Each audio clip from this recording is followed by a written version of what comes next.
Good morning. Happy Monday. My name is Jillian Conley, and I am the Vice President of Marketing for the CEO Woman. And I am here alone today, just me, because we are going to talk a little bit about some frameworks that you can use in your business and implement immediately. And for anyone who went to the summit but was not able to come to my messaging workshop, this will help cover a couple of those things that we talked about. So we're going to go ahead and dive in. I've got a lot of things to share with you today. And if you are watching live, you might want to save the video or some things that you can reference back these frameworks. And feel free to comment if you have any questions where we deep dive all of this. It's going to be really great. For anyone who has actively worked with me, you know that I specialize in the story brand framework, which is by Donald Miller. And as a company, we coach under that framework and use a lot of those resources and references to help guide us, even though we don't do canned coaching, we meet you where you are. We still like good frameworks. And the story brand framework from a marketing perspective is one of the best that I have seen in a long time, because what it does is it allows you to get above the noise in your industry, which is really, really important. So let's talk about the framework a little bit, and then we're going to go in and deep dive some examples. So in the story brand framework, your customer is the hero. And what you want to do is you want to walk your hero through the problem that they're experiencing, and then they get to meet you as the owner, as the person who guides them through their journey of transformation. So when your customer comes into your flow, however they meet you, if that's live, maybe you do networking, maybe you have a sales funnel, whatever, it doesn't matter how they meet you. The way that they come into you and then are like have their first touch with you matters deeply, because if you want to bring them through your full funnel and you want to close them as a client, you have to make sure that you're speaking to their problem. And so the story brand framework takes your customer, the hero, but positions you as the guide, and you're going to pull them through the transformation, leading them to the plan of action, which is your solution to their problem. And when you get them from one point to another, your goal as the guide is to ensure that you help them avoid failure. So in order for you to get them from whatever the transformation is, we'll just say from overwhelmed to confident, in order to get them through that process, you have to understand their pain point as a customer, but also their weakness for their action. If they struggle in any area of implementation for whatever transformation you're trying to pull them through, their ambiguity, their struggle, their confusion, their lack of understanding is going to keep them from moving forward in your process. So it's really important that you understand from start to finish, what is that transformation and how are you going to guide them step by step to getting to the solution, which is hopefully your products or services as a business. And in the end, it ends with success. So as an example, I'm going to read something to you that I have right now to give you an example of what this framework looks like. So we've got the hero as your client. They have a problem. You guide them to the solution, which is your products and services, calling them to action, to actively choose to fix their problem. And then you help them avoid failure along the way until they end in success, which is the transformation. So here's the example of this. You're tired of feeling like your business runs you instead of the other way around. At the CEO Woman, we teach women entrepreneurs how to run structured, scalable businesses so they can lead with confidence and freedom. When you listen to this statement, every part of that framework is mapped out just very literally. It's very literally mapped out, but when you read it together, it sounds like a really good story. It sounds like, oh, you get me. I have a problem. You can sense that problem, you can align with that problem, and then you can guide me to the solution. And so it's valuable as a framework because it shifts the focus from what you do, because everybody can talk about what they do. We want to shift that focus from what you do to how your customer transforms. The conversation is always about the transformation. Of course, you know what you can do. Of course, you understand your certification or your qualification to be the solution and the guide in this situation. However, the client needs to know that they're on a journey, that they're not going to just get their hand dropped and then they're not going to know where to proceed. And so this type of framework helps clarify your message. So it's easy for your ideal customer avatar or your perfect customer avatar to repeat and share. Let's say that again. This type of framework allows your perfect customer to repeat and share. When it comes to our businesses, repeat customers or if your business is not a repeat business, people who will share, your word of mouth marketers, your raving fans are going to be the greatest asset to your business growth and stability.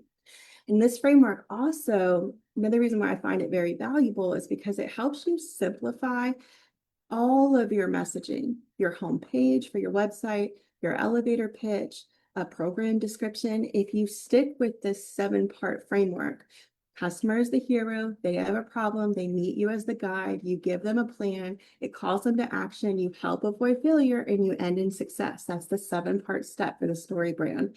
If you can follow that in all of your messaging, you will always land, whether it is a short sentence description or a whole website page, you will always land with just the right amount of information that you avoid the failure points of messaging, such as not effectively asking them to be a part of your organization as a whole. So that's the first framework, and I'm on live right now. So if you guys have any questions, I see you on. If you have any questions, please feel free to type them in the chat. And if I went over something a little too fast, I'll slow down. So just let me know. Now, the next framework that I want to go through is what I like to call emotion, logic, action. And so I think the real term for it is the before and after bridge, but it's really emotion, logic, action. So we're going to keep that in the back of our head. Emotion, logic, action. When it comes to the structure, you have the before, which is where your customer is now, like their pain point, their confusion, their frustration.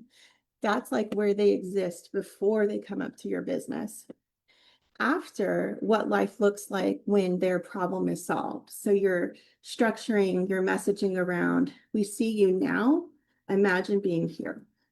And then the bridge, we can help you get there, right? This is a very standard structure. It is really, really good for a lot of different types of businesses, but I find this structure to be the best with service-based businesses. And so I want to give you a little example of how this might read using, of course, our own branding. And so, and then we'll break down the why it's valuable. So the before after bridge, which is emotion, logic, action. And we're going to do before joining the business school, most women feel scattered and reactive.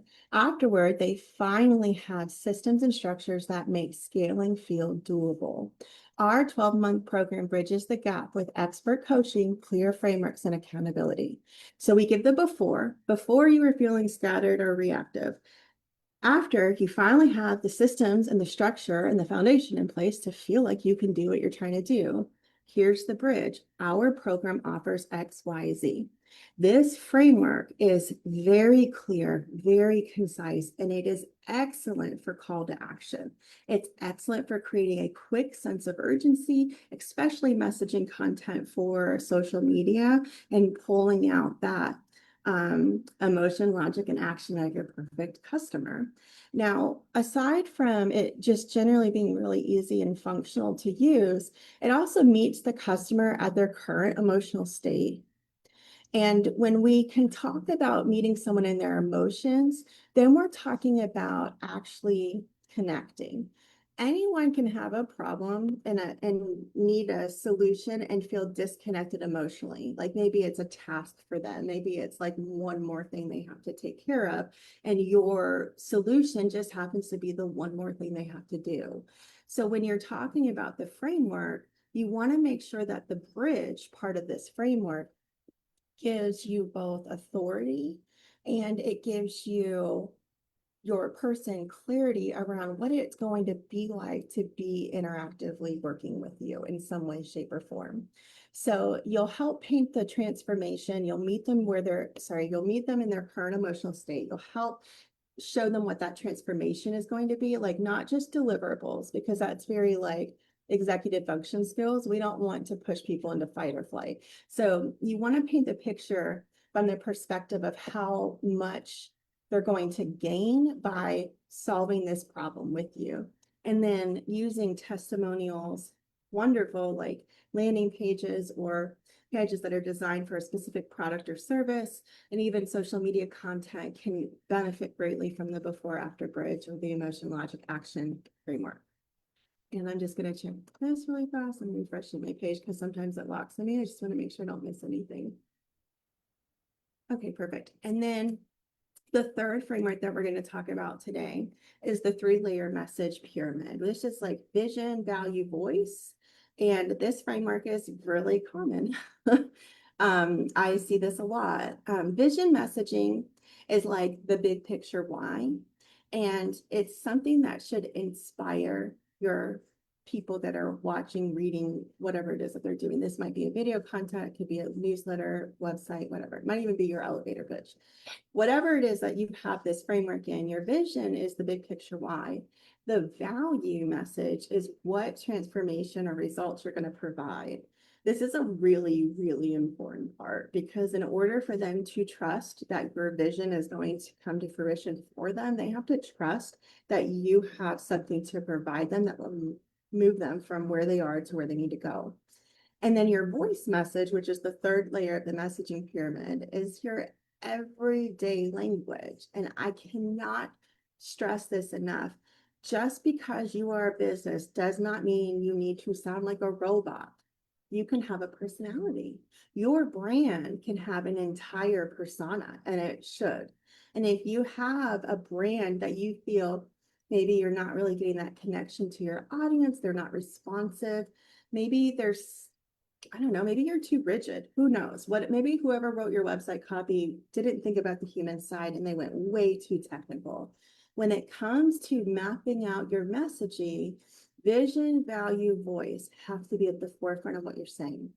You've got to be able to inspire people into action, because people do not change until they want to.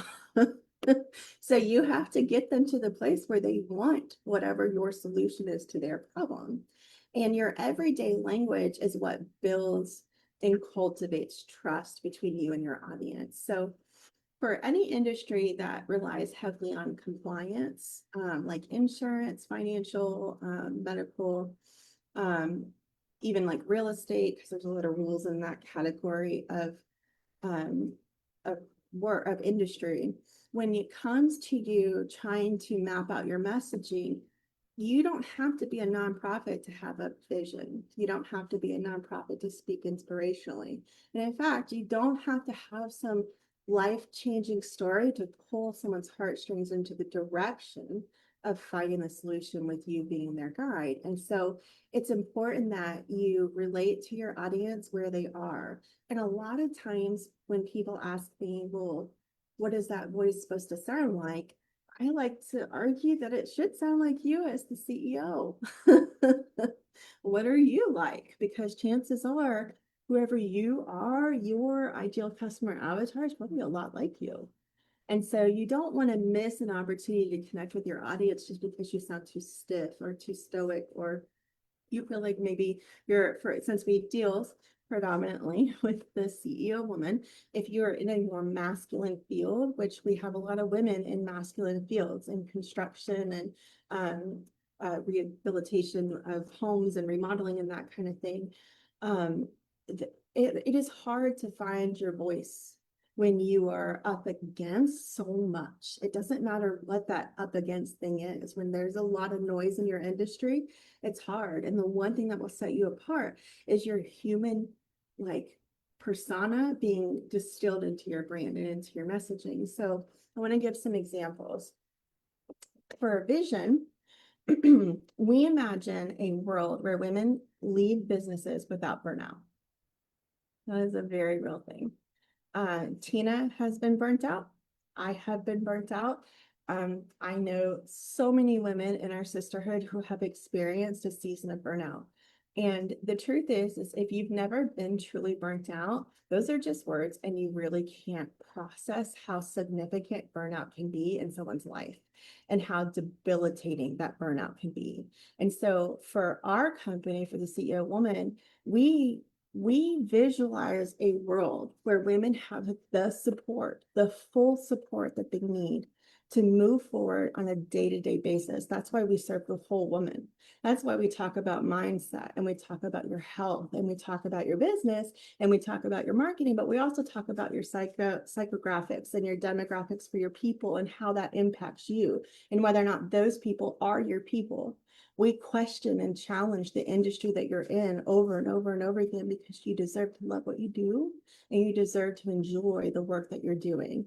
And so casting vision for your business is about saying, what is it that I see this world of mine becoming? What's my big why? And for Tina and I can tell you, we want to see you thrive in every hat that you wear as a woman, because you are not just a CEO. You are likely a mom, a daughter, a sister, a cousin, a friend, a spouse. You probably are a taxi driver and a doctor and a nurse and whatever.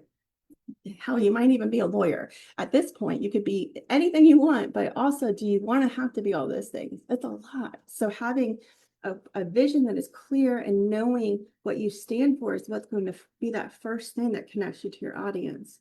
The value, we help established entrepreneurs build structure for sustainable growth. That is the value. And we are not for everyone. Everyone is not our ideal customer. Everyone is not a fit. Not everyone gets into our programs. Not everyone is even in our community, because not everyone is a good fit. If you're in a season of your business where you're not looking to grow, that's totally fine. Sorry, my dog's playing with this food. Voldemort, come here.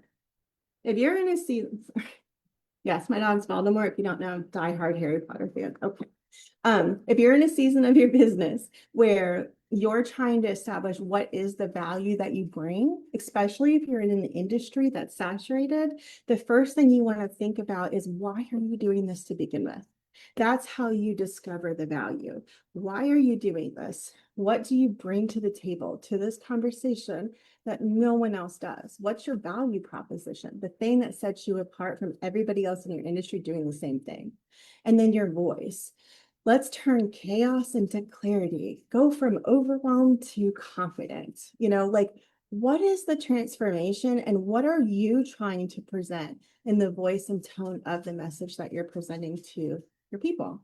Now, I think it's obvious that any framework for your messaging is valuable, but understanding the why is really important. And so the value between the 3-layer message pyramid, or the vision, value, voice pyramid, is it keeps your messaging consistent across long form websites and mid form emails and short form socials. So like, it does not matter what framework you choose, but choose that and integrate it into your business for at least 100 days.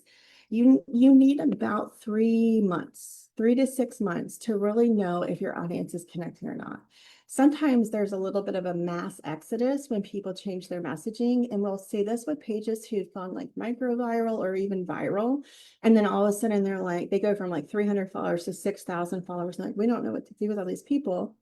But the truth is if you've gone viral before, those people are not all your audience. It's just your content went viral. And so getting back to the core to filter out the people who are not potential customers for you is really important. And you do that by creating a consistency in which they can rely on your communication style. And then the other thing to think about too with the 3-layer message pyramid is it ensures that you're not repeating slogans, and you're creating like more layered, meaningful content. And so, yes, your tagline or slogan or motto for your company, excellent. I love that when companies do that. I think that's wonderful. It can be memorable even, and that's an important part of your brand, is for people to, you want it to be sticky. You want people to remember that you exist. But also you want your messaging to sound diverse and even if you're repetitiously talking about the same 3 to 6 things over and over and over again, you can change how you talk about them and how you pull people in by using different frameworks to identify which framework connects best with your audience, especially on social. It's a good place for a little like science experiment. Now, oh, let me refresh really fast. The next one on my list for different messaging frameworks, there we go. I finally figured out how to keep it from freezing. Okay. The next one is the ideal customer avatar like mirror text. And this is something that I really like to do when I have a client with established messaging who's not really sure what the disconnect in their brand is. So the mirror test allows you to understand what's relevant. And there's a few there's a few questions that you can ask yourself, your business, or maybe you do some group work with a friend who's a good, person to bounce ideas with. But you want to ask yourself these 3 questions before publishing anything. If you're doing the ideal customer avatar mirror test, you want to ask first, does this message reflect my ideal customer avatar's current mindset or emotion? For everyone who is disconnected from your emotions, please schedule a call with me. Let's talk about it because you cannot connect to your client's emotions if you don't have them too. So we need to talk about emotions. It's a major part of your connection and your trust building factor with your customers, especially if you are your business. So we want to make sure that your message reflects where they are today. And as an example of why I'm saying this, I want to point out the economic climate, furloughs, all the layoffs, all the changes that are happening in the government. Your ideal customer avatar's mindset or emotional state might have gone from secure and confident to scared and holding on. And if that is the case, you might be seeing a dip in your sales holistically. And the there's not a magic cure for helping people feel safer financially, but there is a sense of connection and trust building that can come with you as the solution to a problem they might still have. And so you always want to make sure that you're meeting them where they are. If they're in a season that's low, is your tone aggressive and forward, or is your tone welcoming and inviting, soft and caring, mindful even? The next question you want to ask is, does it show that I understand their deep desire? So not just a surface problem. It's really easy for us. We could easily just say, oh, people come to us because they don't know what they're doing. That is not a true statement. That's such a general blanketed statement. It would never effectively cover our ideal customer avatar. It's not that the women that we work with don't know what they're doing. It's that they are stuck somewhere. There is a thing that is keeping them from moving forward. And no matter how much research you do, you're not always going to know what you don't know. And so when the women come to work with us, we want to make sure we understand what is the most important thing. And we like to say, what's your one thing? So anyone who hasn't read that book, highly recommend. If you're in our programs, it is a part of our book club. And if you're in the sisterhood, you can get that companion guide, I believe, from our website. The one thing is a really, really important concept in your business because it'll help you get rid of all the noise that's like shiny object syndrome and distracting you from doing the most important work on your business. But it also will let you understand so much better where your customer is. If you can connect with them emotionally, if you could understand what they deeply desire, because on the surface level, it might be like, this is a really general example. I'm just going to go with it. Here's my cup of coffee. Anybody who knows me, I'd love to drink like a pot a day because the doctor said I could have 1 cup a day. So I was like, 1 pot sounds great. Thank you. I agree. Just drink it away. So when I have my coffee, this is great. I love my coffee. If anyone knows me, they know that this is not the thing that I love at all. I actually don't think coffee tastes good, but I drink it so much. The thing that I love about my coffee is not that it gives me caffeine and wakes me up, because to be honest, I'm neurodivergent. Caffeine can make me fall asleep. The thing that I love is the ritual What's important to me is the calm that I feel when I'm sitting on my couch and I'm holding my cup. When I'm sitting and having a moment where I get to contemplate and think and kind of slow down and be present. It's something that helps me stay associated in my life. It's also something that keeps me in a routine that allows me to feel like I am waking up and becoming my best version of myself so I can show up better for my kids. The deeper meaning behind the coffee has nothing to do with waking up. It's about how I show up for my family and for my friends and for the community. So if somebody wanted to get me into their coffee shop, my deep desire is connection.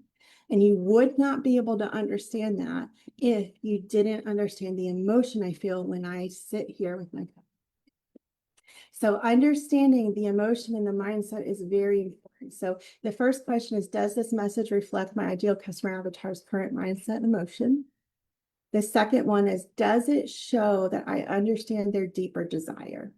Not just the surface problem, not just she needs coffee, get her some coffee. Yes, I do need coffee. That's correct. I have 3 kids under 9. I definitely need coffee.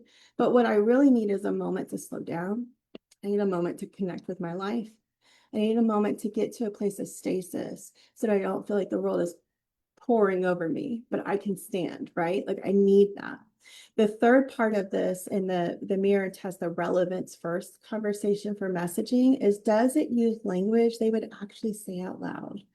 Um, a good example of this would be if you have a very tech like heavy message, like maybe you do IT security, or you maybe we used to work with like a scientist in a science-based company, and everything that was written for them, everything that we did was under extreme scrutiny, just everything, because they were up for grants and stuff like that.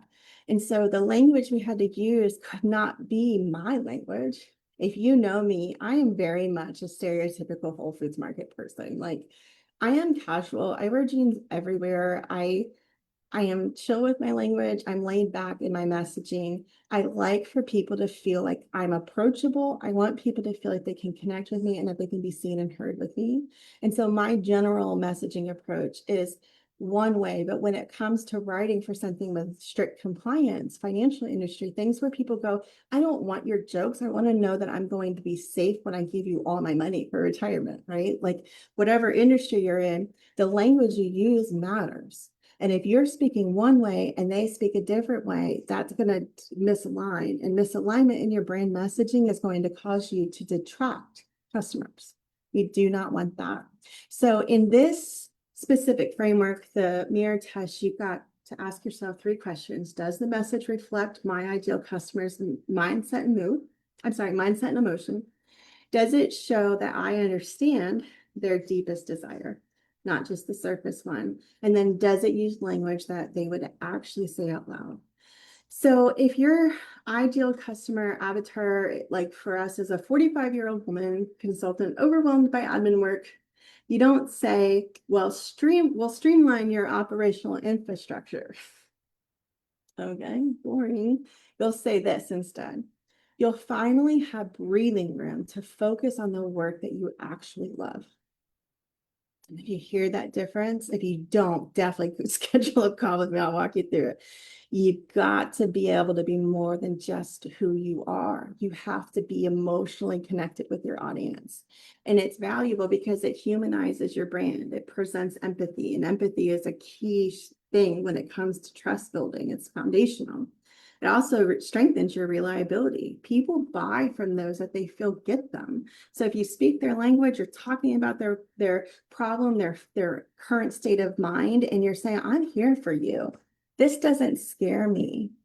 Man, I'm going to tell you what, anybody who's not afraid of my life that wants to work with me, I'm like impressed. You must be really resilient because my life is like, woo. So when it comes to messaging, it matters. It matters how you connect with your audience. You have to be relevant. There are so many more frameworks for messaging out there. There are so many. If you feel like you're struggling in this season with your messaging as a business, I would be happy to hop on a call with you for like 15 minutes, 30 minutes. Let's audit it together. Let's assess if the messaging really is the disconnect, because you don't want to enter into 2026 having the same problem you had in 2025. Don't let yourself repeat your mistakes. And remember this, like old ancient wisdom will always tell you, repeat 100% of every lesson you don't learn. So you've got your girl marketer over here. I want to help you. Let me help you. Come hang out with me. I'm going to drop my calendar link in the chat. I'm going to drop these frameworks in the comments as well for you, for anyone watching live. And if you want to copy and paste them, take them. They're all yours. And hopefully I'll get to see you this week on my calendar. We will be back on Wednesday with I still can't remember what we call it, Business Wednesdays. I'm not sure. We're going to be back at 9 a.m. So for those of you watching live, thank you for hanging out with me. I appreciate it. And we'll see you guys later in the week. Enjoy.